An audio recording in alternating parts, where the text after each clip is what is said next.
Hello बच्चा लोग, this is Jagjot Singh. Again I welcome you all to my channel Jagjot tutorial physics. और आज का हमारा जो लेक्चर है वो बेटा प्लस 2 साइंस के लिए एडिशनल क्वेश्चन आंसर करेंगे हम आज एनसीईआरटी बुक के। चैप्टर का नाम है इलेक्ट्रोस्टैटिक पोटेंशियल एंड कैपेसिटेंस। तो बेटा जी ध्यान से सुनना क्वेश्चंस को। ये वो क्वेश्चंस है जो मोस्ट ऑफ द स्टूडेंट्स की हमारे पास क्यूरीज पहुंची थी, तो वही क्वेश्चन हम आप आज के लिए आपके लिए करेंगे। तो ध्यान से बेटा जी ने समझना और कुछ भी करने से पहले रिमेंबर अच्छे तरीके से करना और कोई भी स्टेप बेटा स्किप मत करना, क्योंकि ऐसे नहीं करना कि आ गया बट नहीं, इसके पीछे जो कंसेप्ट है वो ध्यान से समझना। ठीक है जी। तो पहला क्वेश्चन हमारे तक जो पहुंचा है बेटा वो है, in a hydrogen atom the electron and proton are bound at a distance of about 0.53 angstrom. तो हाइड्रोजन एटम में बेटा होता क्या है, एक पॉजिटिव चार्ज एक negative charge. Positive charge inside a nucleus. तो पहले डायग्राम बना ले बेटा, ये एक पॉजिटिव चार्ज, उसके जो साथ में एक शेल है उसके ऊपर बेटा जी कौन सा है, एक नेगेटिव चार्ज है, इलेक्ट्रॉन है। ठीक है। अभी पर इसे इलेक्ट्रॉन बनाने से पहले हम इसकी थोड़ी डायग्राम पे ऊपर ध्यान दें। उन्होंने हमें क्या बोला बेटा जी, potential energy of system. System means positive और नेगेटिव चार्ज का जो सिस्टम बना है उसका आप पोटेंशियल एनर्जी फाइंड करके दें। Zero of the potential energy is at infinity. इसका मतलब क्या, गिवन क्या है कि इन्फिनिटी के ऊपर पोटेंशियल एनर्जी क्या है बेटा जी, जीरो है। तो इसका मतलब यहां से मैं, ध्यान से सुनना बेटा जी, कोई पॉजिटिव टेस्ट चार्ज यहां से मैं मूव करके उसे यहां तक लाया तो इसको मैं यहां तक लाऊंगा बेटा जी अगेंस्ट इट्स इलेक्ट्रिक फील्ड, क्योंकि potential energy against electric field ही काम करते थे हम। तो हम external work done, external force लगाते हुए जो कि इसके इलेक्ट्रोस्टैटिक फील्ड के ऑपोजिट, इलेक्ट्रोस्टैटिक फील्ड के फोर्स के ऑपोजिट हम वर्क डन करते हुए इस इन्फिनिटी से इस चार्ज को यहां तक लाए। ओके, तो क्या होना चाहिए बेटा जी, पोटेंशियल एनर्जी इंक्रीज होनी चाहिए, इंक्रीज होनी चाहिए। इसका मतलब यहां पर जीरो है तो यहां पर जीरो, इसका मतलब कुछ भी नहीं है, तो यहां तक लाऊंगा तो इंक्रीज होनी चाहिए। बट यहां पर है क्या, नेगेटिव है, नेगेटिव है ना। तो इसका मतलब क्या हुआ, अगर मैं नेगेटिव चार्ज को यहां तक लेकर आऊंगा तो क्या होनी चाहिए, ये पॉजिटिव है, ये इलेक्ट्रिक फील्ड है ऐसी, और ये इस नेगेटिव को अपनी ओर खींचेगा। इसका मतलब हमें क्या करना चाहिए था, इसको दूर लेकर जाना चाहिए था। क्यों, क्योंकि जो ये काम करवाना चाहे हमें उससे ऑपोजिट करना चाहिए। हालांकि ये नेगेटिव है, उसमें वो पॉजिटिव टेस्ट चार्ज था, यहां पर नेगेटिव है। इसका मतलब जो ये इसके ऊपर अपनी, ये इसको अपनी ओर अट्रैक्ट करेगा, हमें चाहिए कि हम इसको दूर लेकर जाएं, हमें ऐसा चाहिए था। ठीक है, पहले फिर से सुने, यहां से मैं यहां तक पॉजिटिव टेस्ट चार्ज को लेकर आऊंगा तो मेरा बच्चा जी क्या होगा, यहां पर पोटेंशियल एनर्जी जीरो है तो यहां पर क्या होनी चाहिए, इंक्रीज होनी चाहिए, क्योंकि मैं अगेंस्ट द इलेक्ट्रोस्टैटिक फील्ड काम कर रहा हूं। बट बेटा जी यहां पर नेगेटिव चार्ज है, वो इसको अपनी ओर अट्रैक्ट करेगा। इसका मतलब क्या होगा कि यहां पर जीरो है तो यहां पर क्या होना चाहिए, कम होनी चाहिए पोटेंशियल एनर्जी। समझे बात, क्योंकि नेगेटिव है चार्ज तो कम होनी चाहिए। तो वो देखेंगे कितनी हो रही है। तो उसके लिए बेटा जी समझे क्या है, पहले पार्ट में पूछ रहा है कि zero of the potential energy is eight infinity. तो फर्स्ट पार्ट का सोल्यूशन जी बच्चा जी क्या बनेगा, पोटेंशियल एनर्जी किसकी, of the system. System means जो ये है, ये इतनी दूरी पर हमेशा फिक्स रह रहा है। इसका मतलब ये इसके अंदर की दूरी कितनी है, 0.53 एंगस्ट्रॉम। इस सिस्टम, ये पॉजिटिव नेगेटिव जो सिस्टम बने, इसकी पोटेंशियल एनर्जी कितनी है वो फाइंड करनी है हमने। तो वो क्या होगा, चेंज इन पोटेंशियल एनर्जी क्या आएगा बेटा जी, वहां से मैं यहां पर लेकर आया, ठीक है, तो यहां पर पहुंचा बेटा जी, तो यहां पर फाइनल ये है ना, वो इनिशियल है, तो फाइनल पे पहुंचा तो यहां पर पोटेंशियल एनर्जी बेटा जी क्या होगी, पोटेंशियल एनर्जी एट, इस पॉइंट को हम P ले लें, at P minus potential energy at infinity. तो इन्फिनिटी पे क्या है, जीरो है।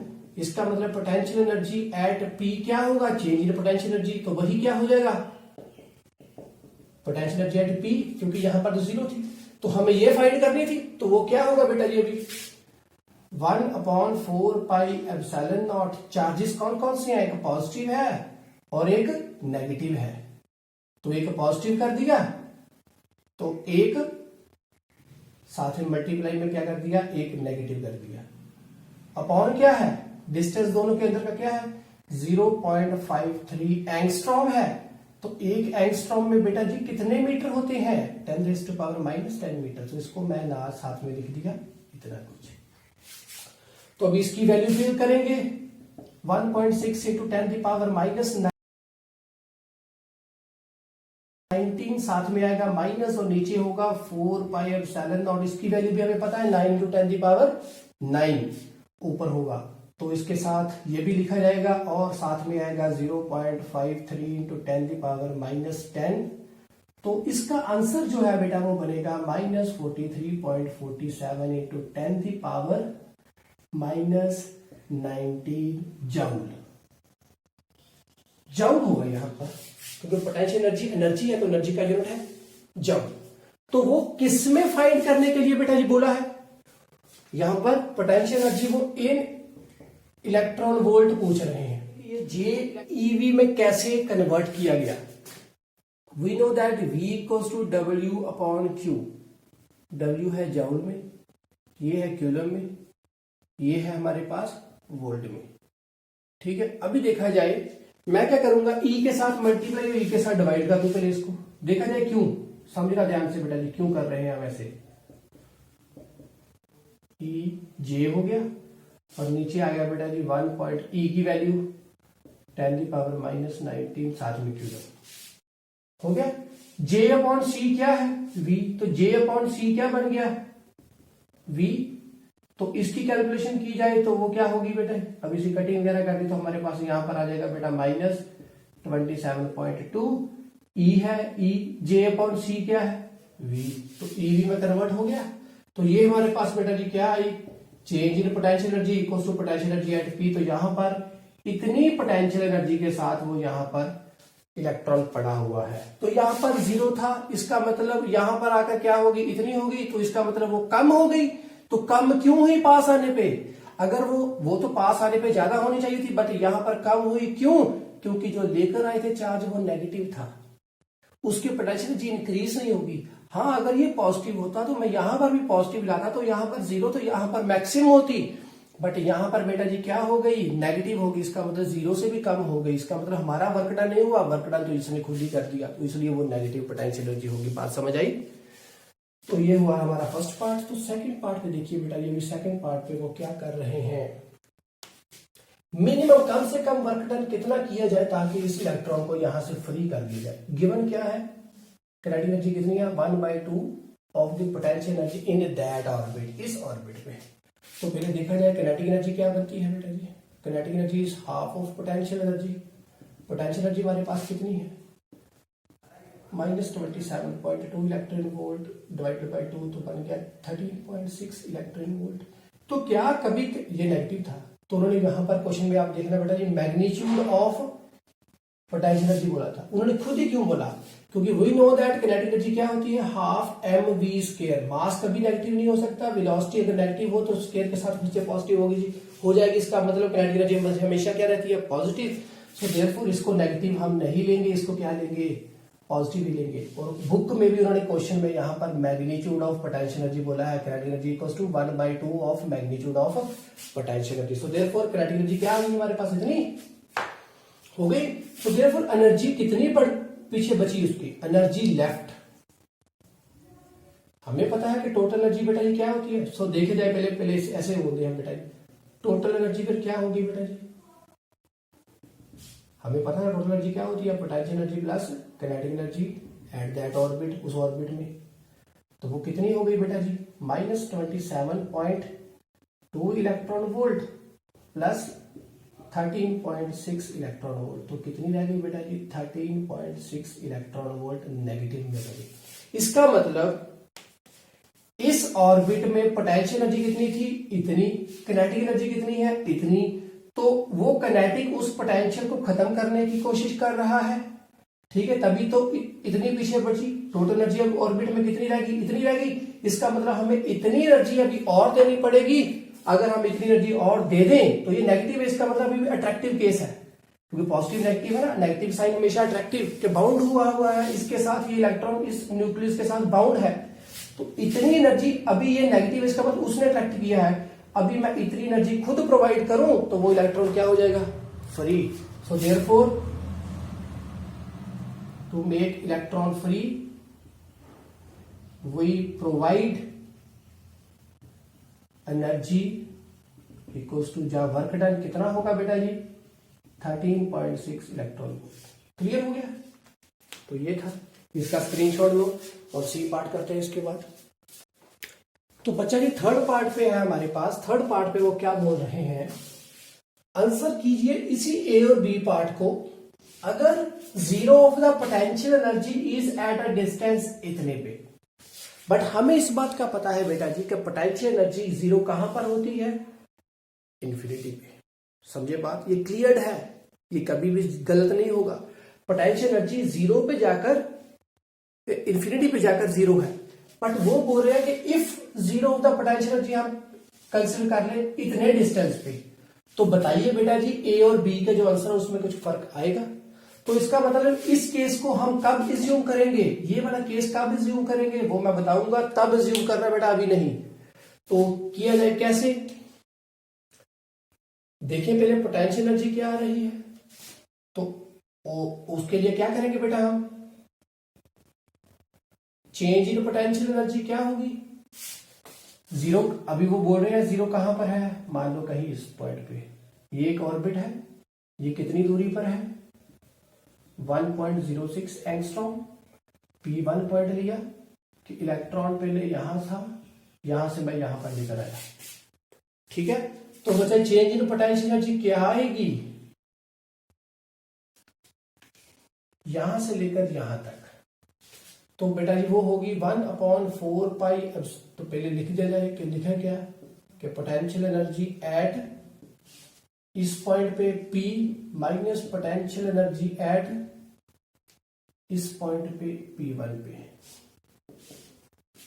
ओके, तो यहां पर पोटेंशियल एनर्जी बेटा हमारे पास कितनी है, -27.2 इलेक्ट्रॉन वोल्ट, इतनी है ना। तो यहां पर बेटा पोटेंशियल एनर्जी इतनी है, तो यहां पर पोटेंशियल एनर्जी कितनी है बेटा, वो हम फाइंड करेंगे। वो कैसे आएगा 1/4 पाई एप्सिलॉन नॉट, साथ में आएगा दोनों चार्जेस यहां पर Q1 और Q2, एक पॉजिटिव होगा एक नेगेटिव होगा, इसका मतलब मैंने नेगेटिव यहां पर लिख दिया और साथ में लिखा 1.6 × 10⁻⁻19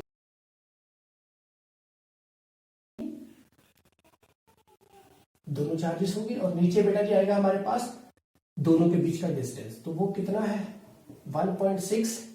1.06 एंगस्ट्रॉम था, तो उसको मैंने कर दिया -10 के साथ मल्टीप्लाई, तो मीटर में हो गया। तो इसकी भी कोई ना कोई वैल्यू आएगी, इसकी मैंने वैल्यू फाइंड की, तो वो क्या आएगी बेटा जी, इसकी आई -27.2 इलेक्ट्रॉन वोल्ट। तो ये 0.53 था एंगस्ट्रॉम इतना, तो ये हो गया 1.06, इसका मतलब 2 के साथ मल्टीप्लाई तो इतना हो गया।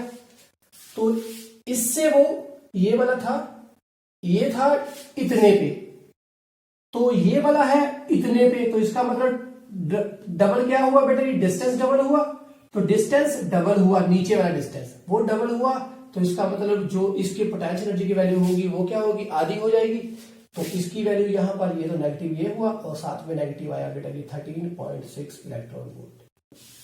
तो इसको खोला जाए तो बेटा जी क्या बनेगा 13.6 electron volt, minus minus plus इससे गया है तो इतना रह गया, मगर ये क्या हुआ चेंज इन पोटेंशियल एनर्जी। अभी ध्यान से सुनना बेटा, उन्होंने क्या गिवन था हमारे पास, काइनेटिक एनर्जी इसमें इन दैट ऑर्बिट, इसी ऑर्बिट में आधी है, ओके। और साथ में क्या बोला उन्होंने, if zero of the potential energy कहां पर है, इस पॉइंट पर इतने पे। तो बेटा जी यहां पर तो एनर्जी अभी भी उतनी है, इतनी ही, यहां पर हमारे पास एनर्जी है इतनी, आई ना इतनी है यहां पर इस ऑर्बिट में एनर्जी। हमने वो डिस्टेंस वाला फॉर्मूला पोटेंशियल एनर्जी का लगा कि इस डिस्टेंस को कंसीडर करते हुए वो फॉर्मूले से पोटेंशियल एनर्जी की वैल्यू फाइंड कर ली। तो वो क्या बोल रहे हैं कि अगर मैं मानूं कि जीरो ऑफ पोटेंशियल एनर्जी इस पे जीरो है, वैसे तो यहां पर होती है पर उन्होंने हमें गिवन दिया है कि यहां पर पोटेंशियल एनर्जी जीरो है, तो इसका मतलब बाउंडेशन नहीं है इस पॉइंट पे। पोटेंशियल एनर्जी जीरो मींस वो ये जो पॉजिटिव है इस नेगेटिव को यहां पर बाइंड करके नहीं रख पाएगा। पोटेंशियल एनर्जी जीरो मींस वो उसको अपनी ओर अट्रैक्ट करके नहीं रख पाएगा, उस हाइट पे वो फ्री हो जाएगा जाकर, इतनी दूरी पर जाकर। तो फ्री हो जाएगा। इसका मतलब सेकंड में क्या था, minimum work done to free the electron, कि किसी इलेक्ट्रॉन को फ्री करना पड़े। तो किसी इलेक्ट्रॉन को यहां पर, अब वो बोल क्या रहे हैं कि minimum work done to free the electron, तो यहां पर तो पोटेंशियल एनर्जी जीरो होगी। इसका मतलब यहां से यहां तक का इतनी पोटेंशियल एनर्जी, इन दोनों के बीच का जो पोटेंशियल एनर्जी का वैल्यू है वो कितनी है, -13.6 इलेक्ट्रॉन वोल्ट। तो वो माइनस है, इसका मतलब अट्रैक्टिव है ना अट्रैक्टिव। तो मेरे को क्या करना पड़ेगा बेटा जी, यहां से लेकर यहां तक है इतनी पोटेंशियल एनर्जी वो अट्रैक्टिव है, तो मेरे को इतनी पोटेंशियल एनर्जी की ऑपोजिट, इतने पोटेंशियल एनर्जी के ऑपोजिट हमें खुद से एनर्जी देनी पड़ेगी, ताकि ये क्या हो जाए, फ्री हो जाए, ये इलेक्ट्रॉन क्या हो जाए, फ्री हो जाए। बात समझ आई। तो यहां पर बेटा जी कितनी आई थी हमारे पास, इस पॉइंट पर -13.6 इलेक्ट्रॉन वोल्ट थी। तो जब ये यहां से यहां पर पहुंची तो यहां पर आ गई जी -27.2 इलेक्ट्रॉन वोल्ट। तो इसका मतलब जब ये पॉइंट यहां से यहां तक इसी ने अपनी ओर खींच कर लाया, तो वो इतनी पोटेंशियल एनर्जी उसकी क्या कर गया, और उसमें चेंजेस कर गया, इतनी की छोटी कर गया ना, और इसका मतलब इतनी पोटेंशियल एनर्जी और डिक्रीज कर गया उसकी। तो हमें क्या करना पड़ेगा कि इलेक्ट्रॉन को फ्री करना है। तो फ्री करना है, इसका मतलब यहां से जब मैं इस पॉइंट को, इस इलेक्ट्रॉन को कितनी एनर्जी दूं कि यहां तक पहुंचे, क्योंकि यहां पर उन्होंने क्या बोला है कि पोटेंशियल एनर्जी जीरो है, तो इसका मतलब यहां पर जाकर वो फ्री हो जाएगा। तो ये उन्होंने खुद बोला है। तो मेरे को इतनी पोटेंशियल एनर्जी और देनी पड़ेगी जितनी के साथ वो उसने बाउंडेशन करके रखा है इतने में, तो इतने मेरे को खुद अपनी ओर से देनी पड़ेगी। तो फिर क्या हो जाएगा, ये इलेक्ट्रॉन फ्री हो जाएगा। तो पिछले वाले केस में भी इतना ही था जो मेरे को एनर्जी प्रोवाइड करनी पड़ रही थी। तो इसका मतलब इतनी पोटेंशियल एनर्जी चेंज के अकॉर्डिंगली ही मुझे वर्क डन करना पड़ेगा ताकि वो फ्री हो जाए। तो क्या करना पड़ेगा, जब ये इसको अपनी ओर अट्रैक्ट कर रहा है तो मेरे को इतना काम करना पड़ेगा कि इससे मैं दूर लेकर जब यहां तक लेकर आऊंगा तो वो फ्री हो जाएगा। तो यहां तक लाना पड़ेगा, इसका मतलब इतनी पोटेंशियल एनर्जी मुझे अपनी ओर से देनी पड़ेगी, क्योंकि जब मैं यहां से दूर दूर जाता जाऊंगा तो ये क्या होगी, इंक्रीज होती जाएगी, इंक्रीज होती जाएगी, इंक्रीज होती जाएगी। यहां पर जाके जीरो होगी तो ये फ्री हो गया, क्योंकि नेगेटिव थी यहां पर, और इंक्रीज का मतलब जीरो हो गया तो फ्री हो गया। तो फ्री हो गया तो वही तो फाइंड करना था। तो क्या पहले वाले में क्या पोटेंशियल एनर्जी पॉजिटिव और नेगेटिव में चेंज आया, नहीं, वो इतनी की उतनी ही रही। तो इसका मतलब क्या हुआ, ए और बी में कोई चेंज नहीं आया जब मैं पोटेंशियल एनर्जी जीरो वाला पॉइंट कहां पर लूं, यहां पर। क्लियर होगी बात, समझ आई, बार बार सुनना, थिंग्स क्लियर होगी। तो अब हम इसके बाद नेक्स्ट क्वेश्चन करेंगे, इसका स्क्रीनशॉट ले लीजिए प्लीज। तो बच्चा जी हमारा अगला सम है, उसमें है, देखिए क्वेश्चन नंबर 21 है, two charges -q and +q are located at points 0, 0 and -a and 0, 0 a respectively. तो वो किस पोजीशंस पर है, देखिए ये होता है x, ये होता है y और ये है z। तो पहले इन तीनों के एक्सिस बनाए जाएं कि एक्सिस कैसे है। देखो यहां पर मैंने डायग्राम बनाई है, पर उसे एक्सप्लेन करने से पहले हम हल्का सा इसका वैसे एक्सप्लेनेशन पढ़ लेते हैं थोड़ी सी कि एक्सिस कैसे बन रहे हैं। एक्स है, वाई है, ये हुआ negative X axis, positive X axis, Y positive and negative Y, and Z कैसे होगा बेटा, इस पे ऐसे ये उधर जाएगा तो क्या होगा, नेगेटिव वाई, और इधर को होगा पॉजिटिव, सॉरी उधर को होगा नेगेटिव जेड और इधर को होगा पॉजिटिव जेड। बात क्लियर हुई। तो यहां पर भी मैंने बेटा ऐसे ही बनाया है, ये उस तरफ को गया, ये जो लाइन डॉटेड पीछे को जा रही है ये है नेगेटिव जेड, और ये जो आगे को आ रही है ये ऐसे वाली ये है positive Z. Clear, Y axis, X axis, और ये वाला बना ये उधर को और ये इधर को बना पॉजिटिव जेड एक्सिस और नेगेटिव जेड एक्सिस। तो इसके ऊपर बोला उन्होंने कि दो चार्जेस पड़े हैं, 0, 0, 0, 0 मीन्स एक्स भी 0 है, इधर को भी कुछ नहीं, इधर को भी कुछ नहीं, वाई को भी कुछ नहीं, जेड एक्सिस के ऊपर पड़े हैं। कहां पर, -a मीन्स यहां से जितनी दूरी पर ये होगा, ये ए हो गया, उतनी ही दूरी से इस जेड एक्सिस पर ये होगा ये। तो देयरफॉर -q कहां पर पड़ा है, इस -z एक्सिस के ऊपर a डिस्टेंस की दूरी से इस ओरिजिन से, और पॉजिटिव q कहां पर पड़ा है, पॉजिटिव चार्ज कहां पर पड़ा है, ए की दूरी से ओरिजिन से भी उतनी ही दूर जेड एक्सिस पे। क्लियर हुई बात? तो अभी क्या पूछ क्या रहे हैं, what is the electrostatic potential at the points 0 0 Z. पहले इसको देख लें। 0 0 जेड मीन्स ना तो y की ओर, ना x की ओर। x एक्सिस पे कुछ नहीं है, y एक्सिस पे कुछ नहीं है, z पे है, z एक्सिस पे z डिस्टेंस की दूरी पर है। और z कौन सा है, ये पॉजिटिव है। इसका मतलब पॉजिटिव z एक्सिस किस तरफ को हुआ बेटा जी, यहां से इस तरफ को। इधर को पॉजिटिव z है, उधर को नेगेटिव z था, तो इधर को हुआ कहीं पर। ओके, तो मान लिया जाए कि वो पॉइंट कहां पर होगा, मान लिया जाए वो ये z एक्सिस है पॉजिटिव वाला, इसके ऊपर यहां पर है वो चार्ज पड़ा हुआ। ठीक है, यहां पर है वो पॉइंट, सॉरी ये वाला पॉइंट z है यहां पर। इसका मतलब इसकी यहां से लेकर यहां तक की दूरी है, ओरिजिन से लेकर यहां तक की दूरी है z। तो वो मैंने कौन सा पॉइंट लिया, इसी के ऊपर ये वाला पॉइंट z की डिस्टेंस की दूरी पर।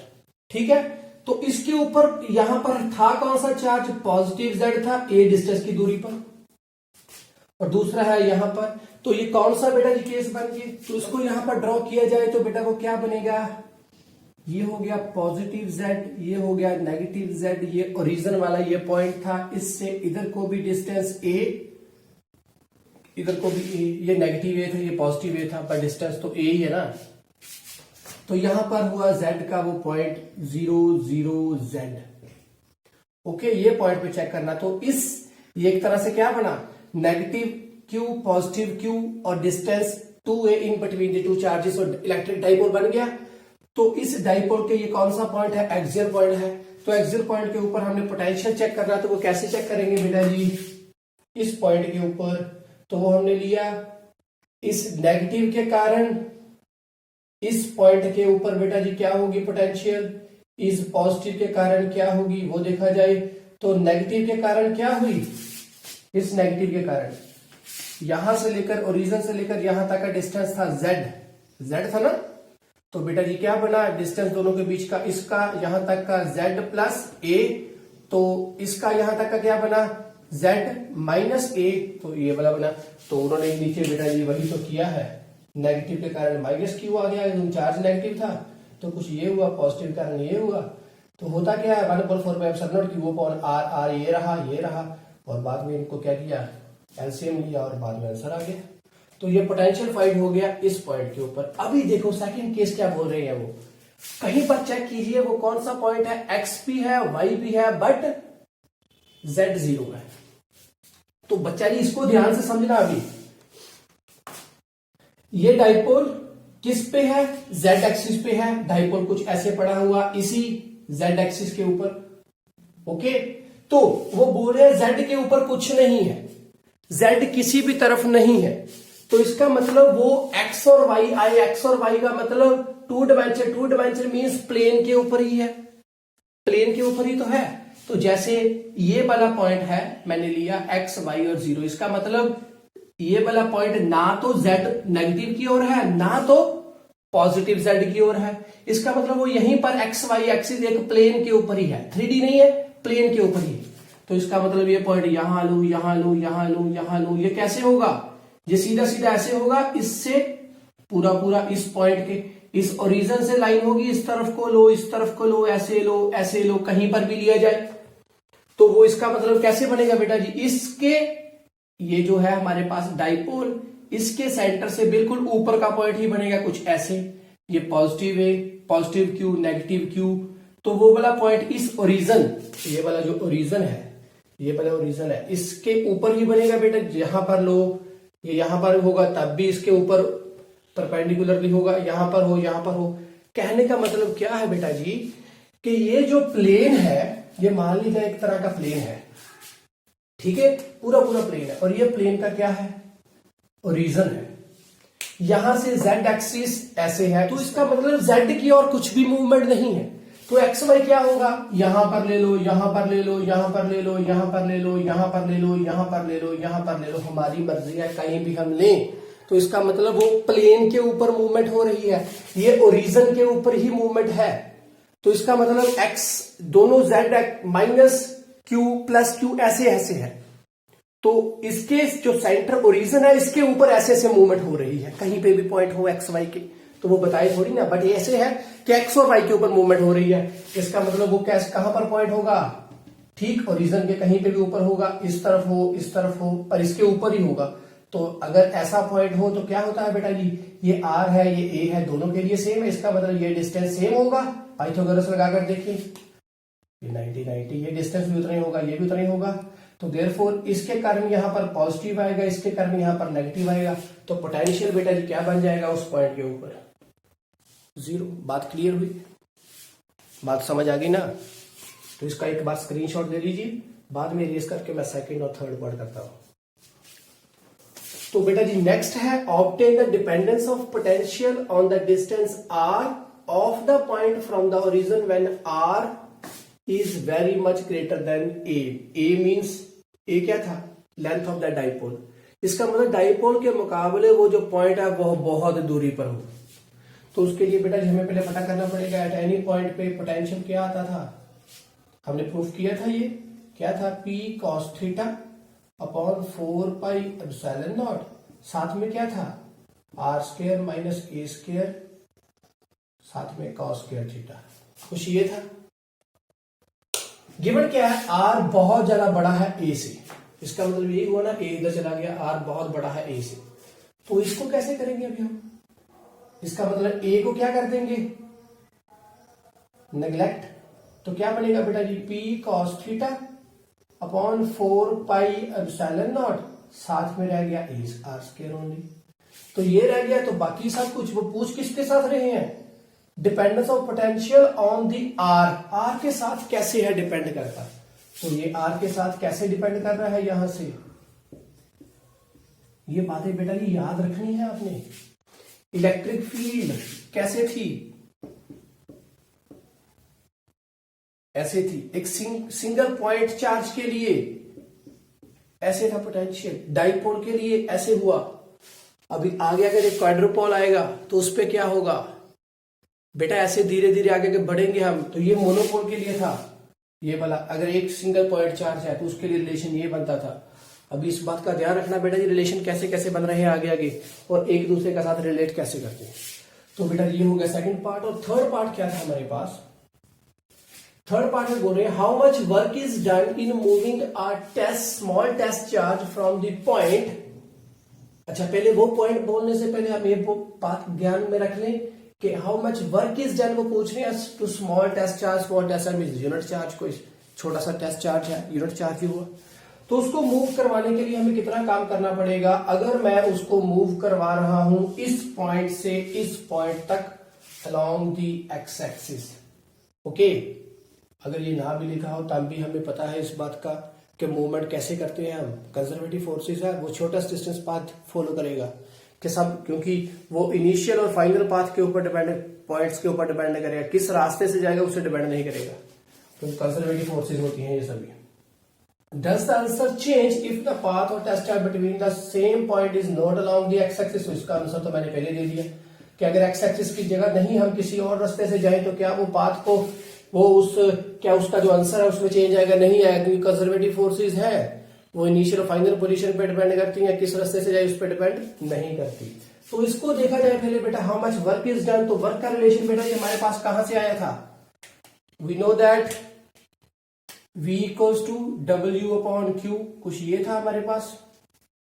तो वर्क डन फाइंड करना था तो कुछ ऐसे बन गया, चार्ज कौन सा है, ये टेस्ट चार्ज है, इसकी वैल्यू 1 है, सो W क्या बना, V बना, ओके। तो चेक किया जाए W equals to final position पे और इनिशियल पोजीशन पे, अगर बेटा जी पोटेंशियल में कुछ डिफरेंस आएगा, ये पोटेंशियल था हमारे पास था, याद है कुछ इक्वल पोटेंशियल सरफेसेस में हमने पढ़ा था इसको, अगर पोटेंशियल में डिफरेंसेस होगा तो तभी हम उस चार्ज, अगर मैं मान लो ये पॉइंट चार्ज था, इसके साथ ये क्या था, इक्वल डिस्टेंस पे है, ये इसके साथ भी यहाँ पर इक्वल डिस्टेंस पे है, ये वाले पॉइंट्स, अगर मैं यहां से यहां पर मूव करूं टेस्ट चार्ज को, या यहां से यहां पर मूव करूं तो वर्क डन होगा, क्योंकि यहां पर इक्वल पोटेंशियल है, यहां पर भी इक्वल पोटेंशियल है, ये सभी पॉइंट्स जो होंगे ये सभी इक्वल पोटेंशियल पे होंगे, और यहां पर भी ये पॉइंट्स सभी इक्वल पोटेंशियल पे होंगे।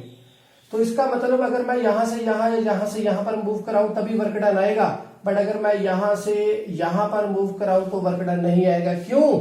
क्योंकि यहां पर भी पोटेंशियल उतना ही है और यहां पर भी उतना ही है। तो इस बात का ध्यान रखना पड़ेगा बेटा जी, अगर पोटेंशियल सेम रहा तो वर्क डन नहीं आएगा। तो देखा जाए अभी क्या बोल क्या रहे हैं, to move from the point. अच्छा देखो, अभी y भी 0 है और z भी 0 है और x है हमारे पास। तो ये रहा z, यहां पर था -q, यहां पर था +q, ये a है और यहां पर ये भी a है। तो मूव कहां से कहां पर करवा रही है, फ्रॉम 5, ये वाला पॉइंट हुआ 5 0 0, ना y की ओर है ना z की ओर, x के ऊपर पॉइंट है। तो कहां से कहां पर मूव करवाना है। तो अभी देखा जाए बेटा जी, ऐसे है z एक्सिस, इसके ऊपर यहां पर पॉजिटिव है यहां पर नेगेटिव है z एक्सिस के ऊपर। तो y और ये x वाले कहां पर है, ठीक इधर से -x यहां पर +x, ऐसे ही है ना। ये z एक्सिस है, इधर को -x इधर को +x, तो इधर को -x का पॉइंट ये हुआ, इधर को +x का पॉइंट यहां पर हुआ। इसका मतलब ये इस ओरिजिन से पास होकर जा रहा है x एक्सिस। ये इसका मतलब क्या हुआ कि यहां पर पोटेंशियल क्या होगा इसके लिए 0, क्योंकि इक्वल पोटेंशियल हुआ। तो यहां पर पोटेंशियल क्या होगा, क्योंकि ये भी x एक्सिस के ऊपर ही पॉइंट है, तो यहां पर भी इन दोनों चार्जेस के लिए पोटेंशियल क्या होगा 0, क्योंकि ये भी इक्वल पोटेंशियल पे है। अगर इक्वल पोटेंशियल पे है इसका मतलब यहां पर भी 0 और यहां पर भी 0। अगर पोटेंशियल सेम हुआ 0 0, तो वर्क डन भी क्या हुआ 0। बात समझ आ गई, कोई बहुत ही थ्योरी करने की जरूरत नहीं है, कोई ज्यादा न्यूमेरिकल्स करने की जरूरत नहीं है, इसको बस समझो तो क्या कह रहे हैं और ऐसे हमारा आंसर आ गया। तो ये क्वेश्चन हमारा पूरा हो गया, इसको एक बार स्क्रीनशॉट ले लीजिए और नेक्स्ट क्वेश्चन हम शुरू करते हैं इसके बाद। तो बच्चा जी नेक्स्ट क्वेश्चन है, an electrical technician requires a capacitance of 2 microfarad in a circuit across a potential difference of 1 kilovolt। Means हमारे पास ये गिवन है कितना 1 किलोवोल्ट बैटरी है, तो कुछ ऐसे okay. A large number of, और हमें बेटा चाहिए कितनी कैपेसिटेंस 2 माइक्रोफैरड, ओवरऑल हमें 2 माइक्रोफैरड की कैपेसिटेंस चाहिए। उसके पास 1 माइक्रोफैरड के बहुत सारे कैपेसिटर्स हैं, ईच ऑफ विच, और हर एक कैपेसिटर उसके पास बहुत छोटे छोटे इतने 1 माइक्रोफैरड के कैपेसिटर्स ने, और उस वो जो वोल्टेज झेल सकते हैं वो कितनी है मैक्सिमम 400 वोल्ट। इससे ऊपर पे जाकर ये खराब हो जाएगा कैपेसिटर, ठीक है। Suggest a possible arrangement that requires a minimum number of capacitors. तो आप इन छोटे छोटे कैपेसिटर्स को यूज करके एक अरेंजमेंट बनाएं जिसके साथ कैपेसिटेंस कितनी आए हमारे पास 2 माइक्रोफैरड, और ये जब हम इसको यूज करेंगे और इस बात का ध्यान रखें कि हर एक कैपेसिटर के अक्रॉस वोल्टेज 400 से ज्यादा ना हो, क्योंकि तब ये कैपेसिटर्स खराब होने शुरू हो जाएंगे और 2 माइक्रोफैरड की कैपेसिटेंस हमारे पास नहीं आएगी। इस बात का ध्यान रखना है। तो स्टार्ट कैसे करें बेटा जी, वी नो दैट सीरीज में क्या होता है बेटा जी और पैरेलल में क्या होता है, ऐसे पैरेलल में कैपेसिटेंस डायरेक्टली ऐड डायरेक्टली सम, और सीरीज में कैसे 1 बाय 1 बाय 1 बाय करके। तो इस बात का ध्यान है हमें। तो देखा जाए और वोल्टेज जो है वो बेटा जी सीरीज में क्या होती है ब्रेक डाउन होती है और पैरेलल में क्या रहती है सेम। सो स्टार्ट कैसे करें, एक केस लेकर ऐसे मैंने क्या किया, एक कैपेसिटर लगाया ये 1 माइक्रोफैरड का, ओके। कितनी वोल्टेज है 1 किलो वोल्ट, एक लगाया। तो इसका मतलब इसने एक ने 1 माइक्रोफैरड की कैपेसिटेंस दी है हमें, वोल्टेज कितनी कंज्यूम कर रहा है 1 किलो वोल्ट सीरीज को मिल रही है, तो इसका मतलब ये खराब हो जाएगा। तो इसका मतलब मुझे क्या करना पड़ेगा, एक और लगाना पड़ेगा। तो अभी एक और लगाया तो क्या हुआ, सेम कैपेसिटी थी दोनों की 1 माइक्रोफैरड 1 माइक्रोफैरड, तो अभी दोनों के पास 500 वोल्ट आएगा तभी खराब हो जाएगा, इसका मतलब एक और लगाना पड़ेगा, एक और लगा दिया। अभी क्या होगा, 3 में डिवाइड होगी कितनी, 1000 थी ना, 1 किलोवोल्ट थी, तो वो 3 में डिवाइड होगी तो बेटा जी 333.3 वोल्ट आएगी हर एक के पास। इसका मतलब अभी ये चल सकता है, तो अभी ये चल सकता है। तो उन्होंने क्या बोला कि मिनिमम से मिनिमम यूज कीजिए, तो इसका मतलब मैंने सीरीज में लगा दे जी इतने। तो अभी ऐसे यूज किया तो सीरीज में लगाने के साथ अभी इसकी 1 माइक्रोफैरड है, इसकी 1 माइक्रोफैरड है, इसकी 1 माइक्रोफैरड है, तो तीनों को हम ऐसे करेंगे 1 by plus 1 by plus 1 by plus और 1 बाय सी पूरी पूरी। तो बेटा जी कितनी बन गई है, ये 3 हो गई। तो इसको मैं जब रेसिप्रोकल करूंगा तो सीपी क्या बन जाएगा, 1/3 मीन्स 0.33 माइक्रोफैरड। तो अभी तीनों को लगाने के साथ बेटा जी हमारे पास कितनी आ गई कैपेसिटेंस, 0.33 माइक्रोफैरड। क्या करना है अभी ऐसे ही मैं और लगाऊं तब कितनी बनानी है बेटा जी, 2 माइक्रोफैरड। तो कितने लगाने पड़ेंगे, और ध्यान से देखो, 1 2 3, एक और लगा दिया। अभी कितनी होगी, इसकी भी कितनी हुई बेटा जी, 0.33 माइक्रोफैरड, तीनों की इकट्ठे की। और वोल्टेज भी कितनी है, 333 वोल्टेज। तो चल सकते हैं। अभी दोनों मिलकर बना गए बेटा जी 0.66 माइक्रोफैरड। अभी और लगा दें एक, तो अभी कितना हो गया, एक और ऐड कर दिया तो बन गए, इतना हो गया। अभी और लगाएं तो इसका मतलब क्या हुआ बेटा, 3 ये लगा दिए तो 3 और लगा दो भाई जी,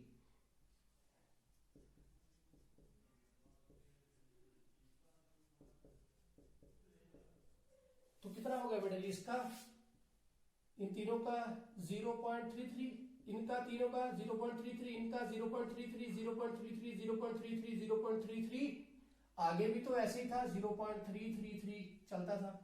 तो इसका मतलब मैंने इन सभी को ऐसे ऐड ऑन कर दिया तो क्या क्या बन गया बेटा जी, 0.33 थे एक पूरी लाइन की, तो टोटल कितने लगा दिए, 6। तो इसके साथ जब मैं मल्टीप्लाई करूंगा तो कितना बन गया,